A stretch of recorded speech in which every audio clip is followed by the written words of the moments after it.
Now, the Dallas Cowboys have been sharing training camp between Southern Cal and Dallas since the 1970s, so we always like to come out and see what the big story is. Of course, this year, the question mark has been who will be Tony Romo's backup. And after the game with the Rams at the Coliseum last weekend, I think that Dak Prescott's got a pretty good shot.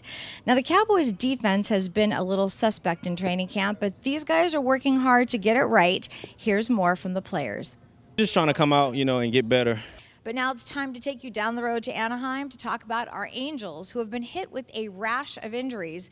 The latest being to shortstop Andrelton Simmons, who tore a ligament in his left thumb and will require surgery. He's the sixth Angel to go on the DL in this very early season, just a month underway. But as manager Mike Scioscia told us, they've got to roll with the punches and keep on going. How's Jared Goff doing? Well, he's progressing, but you have to remember this is his first NFL camp, and he's got a lot to learn, especially the terminology, which is why three-year veteran Case Keenum is most likely the starter. Now, we're going to see some real game action on Saturday when the Rams take on the Cowboys at the Coliseum, and it will be the first time that we see an NFL game back here in LA in 22 years. Pretty exciting. The fans are very exciting here at camp. In Indianapolis this year, being the 100th, and when does it sort of kick in that you're racing in a milestone race, Elio? I know it's obviously it's the Indy 500, and for us as a driver, it doesn't matter if it's the 100th, if the 101 or first or the 102nd or whatever you call, but it's the biggest race for us. It's the Super Bowl, it's the Olympics, it's you name it. So.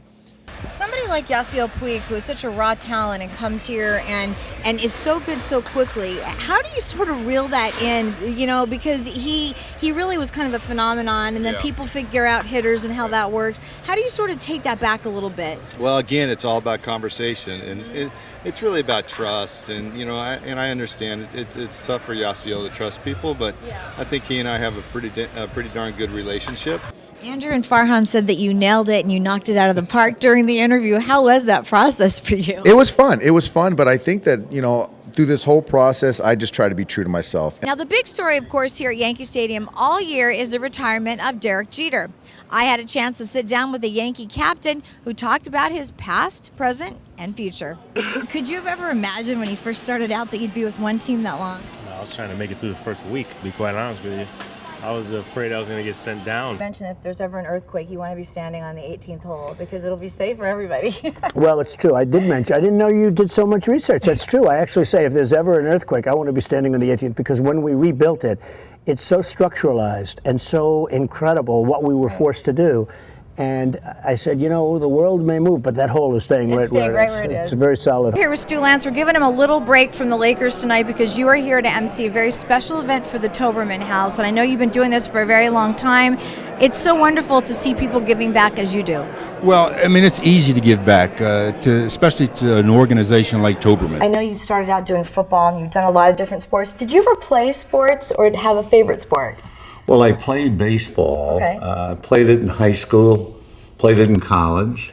I guess my high point in college would be I played against George Herbert Walker Bush. I am here with Mark. He has been coming to Oakland for 20 years. He's a season ticket holder. He roots on his Raiders no matter what. Who is going to be the new head coach of this team?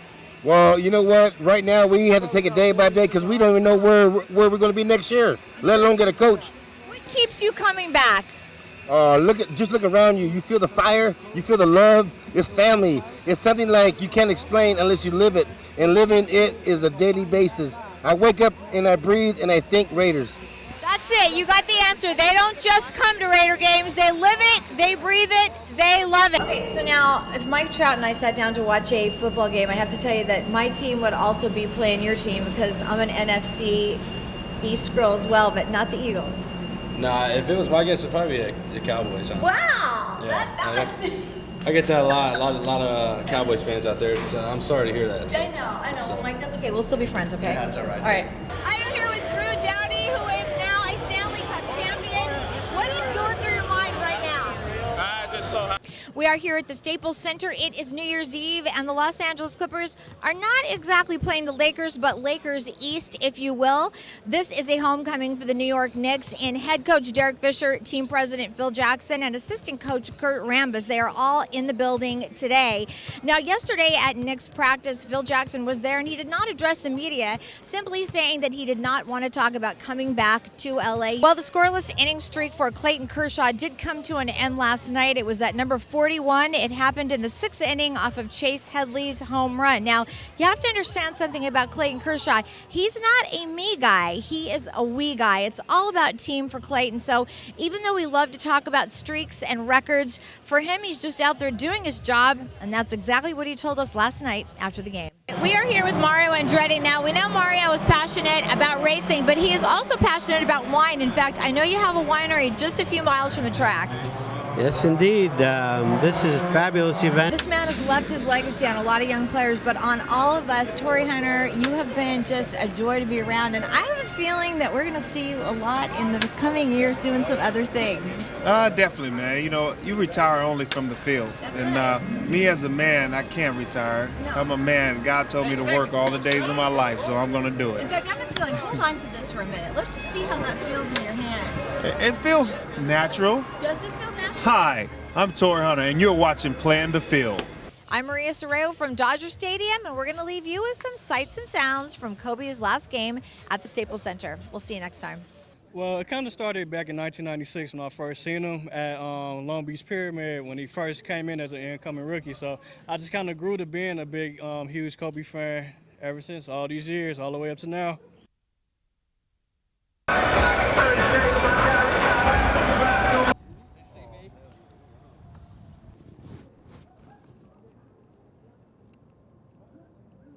No, I've been watching him since what? Actually, I found out about him when he was in Lower Merion, and I was like, all right, he's gonna be a Laker. So all right, and then ever since then, 20 years. Have you ever seen him play? I have. I was there for these two games. I was there when he scored 62 against the Mavs, and I was at the 81-point game. Nice. So, and I'm actually blessed enough to be there at the game tonight. So, it's we're expecting something special tonight. I read that you actually were an ordained minister and that you not married Charlie Kimball, but you married Charlie Kimball. Yes, I did. Charlie and his now beautiful wife Kathleen have been friends of mine for a long time, and they foolishly asked me if I would preside over their wedding. So I couldn't turn down a friend's request on their wedding day. So I became an ordained minister and performed the ceremony, and yeah, I married Charlie and Kathleen. And how nervous were you? It was single-handedly the most terrifying thing I've ever done in my entire life, and I would have said that without you. Probably that's not a line, and I told them that on the day, and I've told them that every day since. It was absolutely mortifying. So this is going to be like a moonlighting thing you're going to do like on the side now, or? No. It was so stressful. I think it took 5 years off my life just doing that. So I don't think I need to be, dabbling in that anytime soon. How much did you rehearse the lines and looking over at me? Like a ton. Like an incredible amount of time was spent on this. Because if you screw it up at somebody's wedding day,